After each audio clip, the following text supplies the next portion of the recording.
guys, my name is Marlene and welcome to another Pokemon X and Y Wi-Fi battle. Today I have a randomish battle for you against Mike, aka Ominousacid.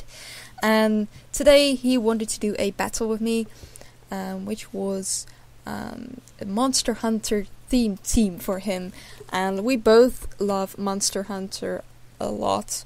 And he is kind of obsessed by the Monster Hunter 3 Ultimate because of me, because I bought the game for the Wii U, and he's just playing it like crazy, which is cool because it really is a great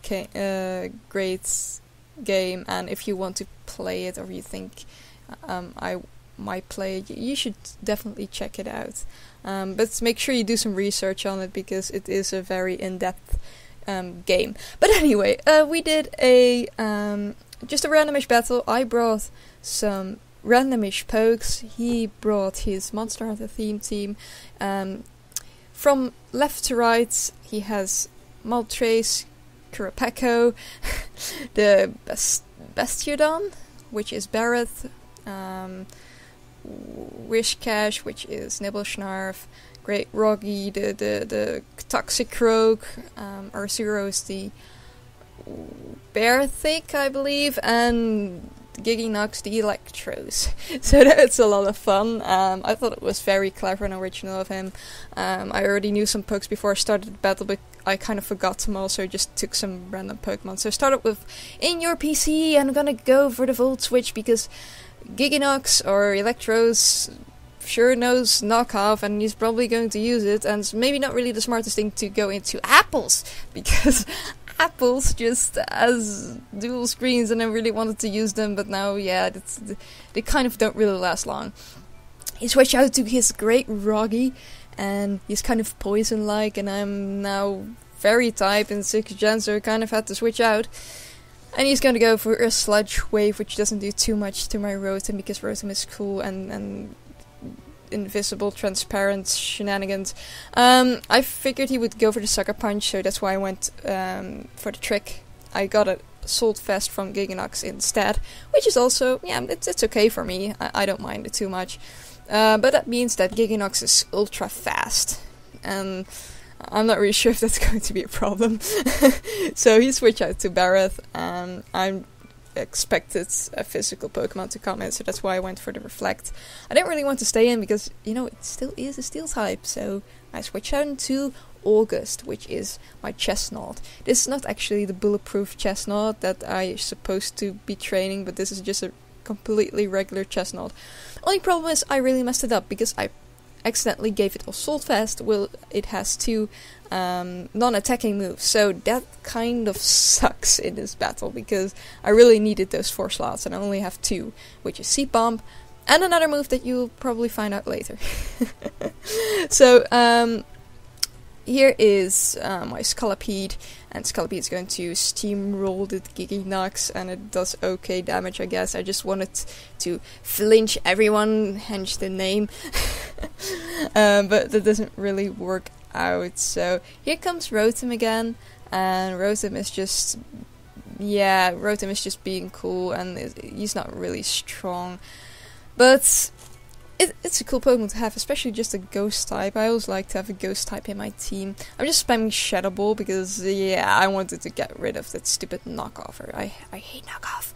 I hate it. So here's Kurapeko, and yeah, Kurapeko is just being really high up in the sky. Barely saw his head. But I'm switching out to my own legendary, my Zygarde. This is the first battle I am using Zygarde in, so I was kind of wondering how he would do.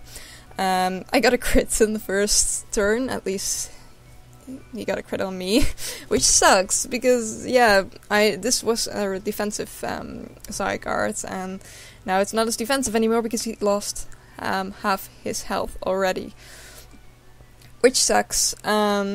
But I wanted to Dragon Tail the incoming Pokemon out immediately, but unfortunately I missed, and I didn't really want to take anything from this Wishcash. I don't really know what kind of set he had, but it was just like, yeah, I'm gonna Earthquake. But my chestnut would be able to take that very well, and he's going to switch out again into his Barret thing, and I would be able to take care of it if I had my 4 moves, but instead of that I have just Aerial Ace. I'm pretty sure, by the way, that you already saw this early in the battle, or I thought you haven't, but never mind all of that. So here's Frogadier.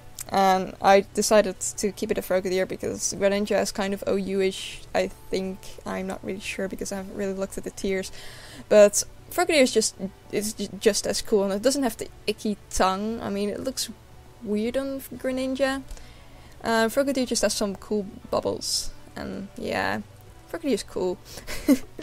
But he's frail, and he doesn't do as much damage, obviously. So I won't last too long, but I'll just try to do as much damage as I can. But Mike is switching around a lot, so I kind of have to predict what he is going to do. And it wasn't easy, so his Great Rocky still lives, which sucks. So I'm switching into my Zygarde, just because I think I wall this thing completely, except he might have some moves that can kill me, but I was pretty sure he didn't have them. So I just went for the Dragon Tail because I really wasn't sure what he was going to switch in. Here comes Skurapeko, and I was kind of fearing that he might have Hidden Power Ice, because that's not uncommon for Moltres. So I just switched out. I was really scared of the Hidden Power Ice because, yeah, against a Zygarde, that's not really great. So he went for the U-turn, so we were having a local battle, and I was just looking at his face like, you don't have hidden power, do you? And he just had his poker face up, and I thought, yeah, he doesn't have hidden power eyes, so don't have to be afraid of that when I send him my Zygarde, and he has his Kurapeko that I will be frozen to death. So here comes Zygarde again, and I'll be kind of safe, I guess. But he's switching out again, and he is switching out into Barret. And Barret is almost dead, and I was hoping I might just take him out with the Dragon Tail, but the thing just keeps living the whole battle. It's insane. So here comes Skurapeko again, and yeah, I know he doesn't have Hidden Power Ice, and he's actually just going to U-turn, so I couldn't really do too much about it. So yeah, I really wanted to get rid of the Moltres, but he's obviously faster than I am. So here comes Barret again. I went for the Rock Slide because I was hoping I could take Moltres out, but Barret doesn't die again, and I think Mike was looking at me at the time, and he said, just kill the Barret, please, because he doesn't have much use besides putting up Stealth Rock, which I think he was probably right. He didn't do too much. He just switched in the Barret, and that was it. He was just there.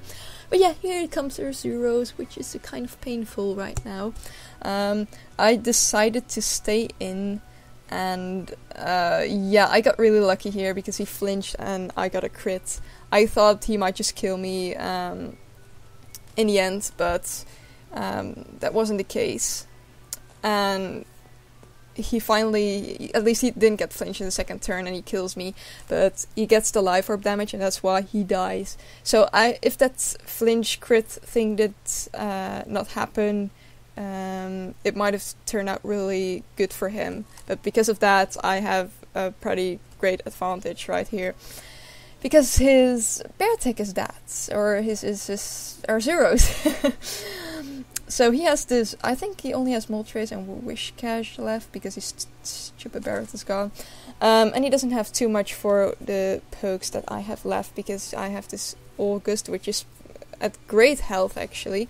His only thing he could do was Dragon Dance, and hopefully he will survive. But yeah, a Sea Bomb from a Chestnut is pretty darn evil, and it's still a water ground type, so unfortunately for him he dies. And then this Pokemon just is there, and I don't have my beautiful Zygarde anymore, but what I do have is my Rotom, which hacks your PC, and I sort of live with the Stealth Rock. Mike told me before you probably won't survive it, but I survived with 4 HP, so that's so close, and I took out the Moltres, and I was wondering if I could take it out with my Thunderbolt, and I actually could, which also kind of surprised me because I just want to say Great Rocky. Toxicroak is kind of OU-ish, and OU-ish Pokemon are also more bulky than I expect them to be usually, because I never do OU, so I don't know the stats of those pokes. But anyway, that was the battle.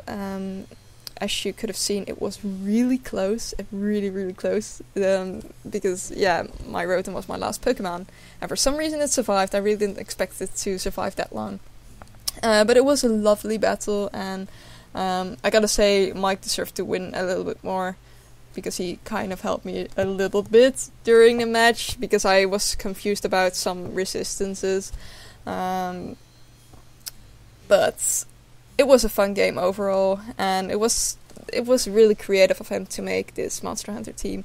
I might just do something like that in the future as well when I have time. But yeah, thank you guys so much for watching, and hopefully I'll see you guys in the future. Bye!